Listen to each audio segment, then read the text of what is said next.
అమ్మా చందనమే పూసిన ఒళ్ళు చూడు,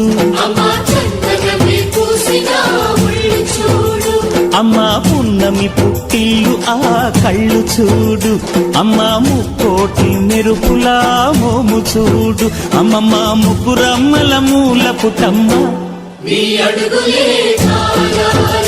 అమ్మా నిప్పుల్ని తొక్కిన నడక చూడు, అమ్మా దిక్కుల్ని దాటిన కీర్తి చూడు, 1000 సూర్యుళ్ళై మెరిసిన శక్తిని చూడు, మనుషుల్లో దేవుడి భక్తుని చూడు.